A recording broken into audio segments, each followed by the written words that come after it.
That white-knuckle raid may have ended with the letters EKIA for enemy killed in action, but that was just the beginning of what we're learning tonight as the FBI and CIA pore over the material seized from bin Laden's compound. Among the treasure trove, an al-Qaeda playbook outlining plots against the water supply, planes, and trains. Experts are checking the handwriting to see if bin Laden personally wrote it. Experts are also looking at al-Qaeda's obsession with anniversaries and symbolic dates, including the biggest one of all, the upcoming 10th anniversary of 9/11. So tonight we've got all those latest details, everything that went into Operation Neptune Spear. For that, we go to our colleague who knows this story best, Martha Raddatz. Let me just comment, first of all, on the fact that... hard as it is to believe now, this is what passed for news last week. As many of you have been briefed, we provided additional information today about the site of my birth. We do not have time for this kind of silliness. We got better stuff to do. Better stuff indeed. At this very moment, the biggest and most costly manhunt in U.S. history is building to a crescendo.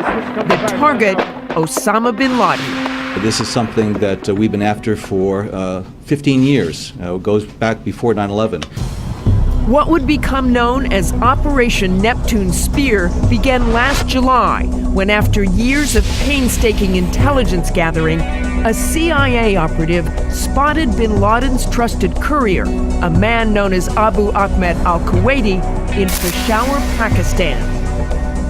By August, he's been traced back to this large compound in the tourist town of Abbottabad, where he's living with his brother and their respective families.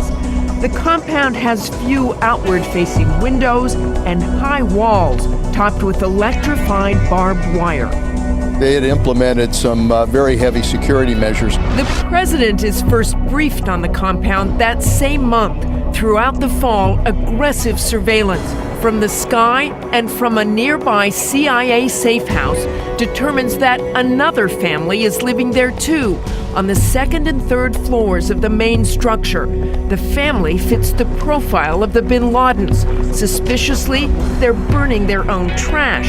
And a tall man, referred to as the Pacer by the spies, is seen walking in the courtyard. But it was all circumstantial. We never had direct evidence that he, in fact, had ever been there or was located there. Over the winter, the CIA's confidence in the target grows. In February, Director Leon Panetta meets with Vice Admiral William McRaven, head of Joint Special Operations Command, and tells him to prepare a mission plan.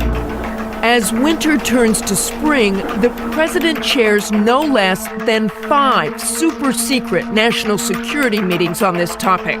On March 14th, the option of a remote airstrike with B-2 bombers is offered and rejected. The president wants proof positive of bin Laden's death, not just a hole in the ground. If the operation is a go, it will be handled by the so-called silent option, the Navy SEALs. In April, units from SEAL Team 6 start training for the operation stateside, using a mock-up of the compound to familiarize themselves with its every structure, wall, and entrance. They deploy for a staging base in Jalalabad, Afghanistan, late that month. The individuals who carried out this assault planned for all the various contingencies. Last Thursday, 4:30 p.m., the president tells his national security team he'll make a decision soon, but he needs more time to think, and there's plenty to think about. The president has committed the American military to a third conflict, this one in Libya. Now is not the time for a high-profile fiasco, and the memories of prior failures, the botched rescue of the Iranian hostages in 1980, the Black Hawk Down disaster in Somalia in 1993, haunt the Situation Room. And just as troubling, the blown opportunity in 2001 to kill bin Laden in the caves of Tora Bora. We had the best intelligence case that we ever had on bin Laden since Tora Bora. Friday morning, 8:20 a.m., while billions of people are consumed by the spectacle of the royal wedding,